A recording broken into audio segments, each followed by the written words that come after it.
Good morning, everyone. I hope you had a good start into the day. Today, I kind of want to talk about something in a couple of weeks, or maybe a month and some weeks. I will be talking in front of a huge crowd. Fortunately, only for a couple of minutes because it's kind of this presenting style. Cannot talk too much about it yet, unfortunately.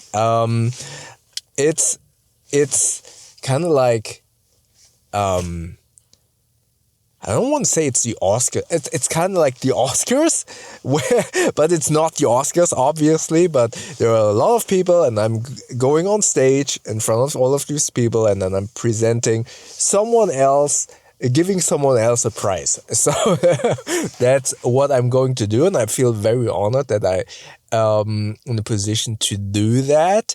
But when they asked me, I was kind of, I don't know if that's the right word, taken aback, because I did not expect to be asked this, and kind of had this somewhat imposter syndrome kicking in, because I still sometimes feel, or not sometimes feel, I'm always on the philosophy that I'm still learning, and I never consider myself like a master of something. And in this case, I will be standing in front of a couple of people that I considered when I started being a film editor and started in this business. I kind of considered my mentors, and now I'm standing somewhat on stage in front of them, and I'm talking about stuff where I, from a rational standpoint, know I have a lot of expertise and I do know what I'm talking about. But in this case, I do feel kind of like an imposter, because I stand in front of people who I consider either much better or my mentors, even if from, I don't know, I would never say that, but from an objective standpoint, where my wife also said, like, okay, you actually surpassed one or two of them, so you are basically in the same league. Still, I have, again, this somewhat imposter syndrome and this mentality that I'm always learning, that I'm never a master of something. And now I'm standing there in front of all of these people, and I'm kind of representing this position of knowledge, which, again, rationally speaking, I do have, and I know that after so many years, after 20 years doing my job, and 15 years of being a freelancer.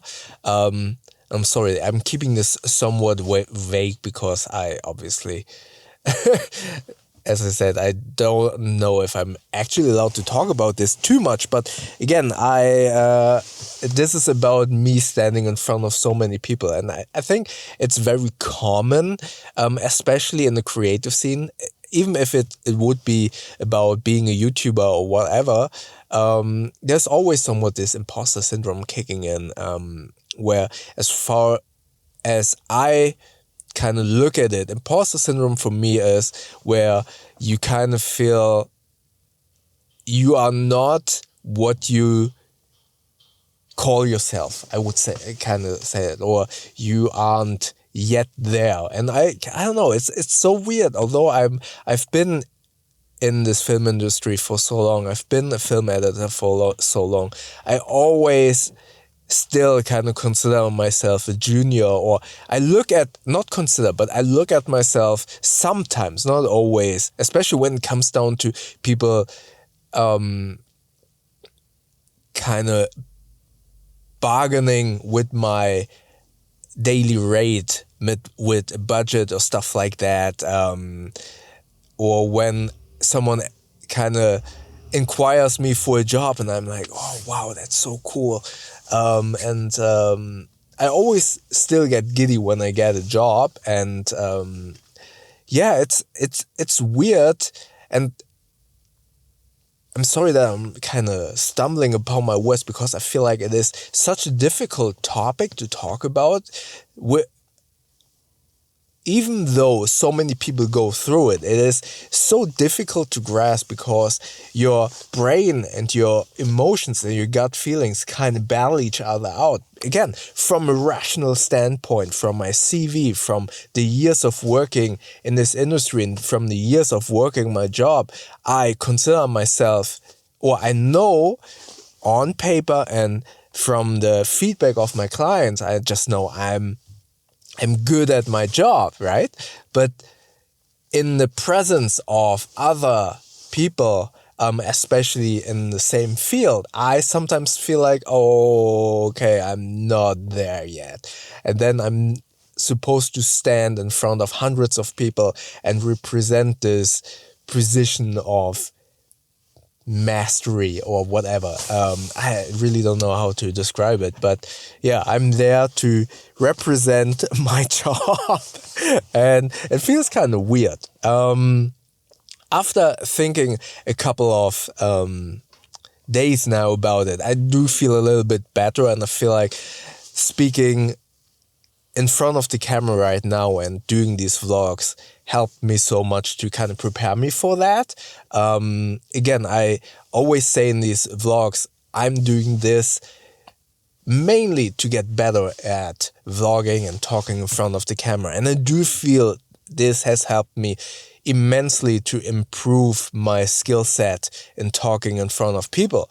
And that's one of the main reason why I always kind of recommend to people, hey, start a YouTube channel. It's not about the views, it's not about getting money, it's not about the subscribers, but it is about honing your skills or new skills, like knowing to operate the camera, or in my case, knowing to talk into a camera and therefore kind of translate that skill to talking in front of people. And yeah, I think after the few days, okay, I can do this, but still this first initial thought of, wow, I'm supposed to do this, is still kind of lingering in the back of my head, right?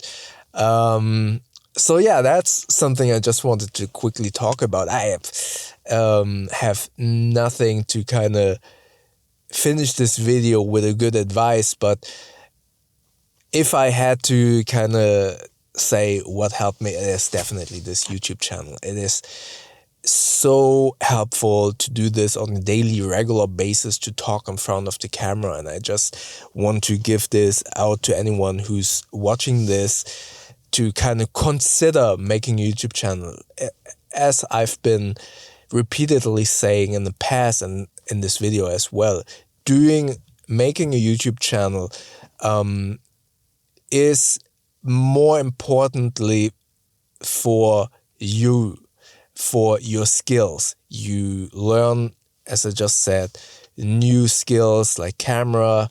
Many people, I basically know how to use the camera for my job, but if you, for example, work in an air quotes regular office environment, you probably never had a reason to utilize a camera. And making a YouTube channel will give you a reason to learn that skill. And you probably say yourself, yeah, but I never need to use a camera in my professional life. And that's not necessarily what this is about. Learning new skills is always beneficial for you. We should never start learning. And this is something that one of my viewers, Gary, said, you should never stop learning. And this is, even if you wouldn't use a camera in your day-to-day life, you learn something. Plus, like in my case, as I just said, speaking into a camera is so helpful for any type of work life. Or private life. If you're at a party, knowing how to communicate well, practicing it on a daily with a low stakes scenario. No one is going to judge you if you stumble across your words. You just talk to a camera.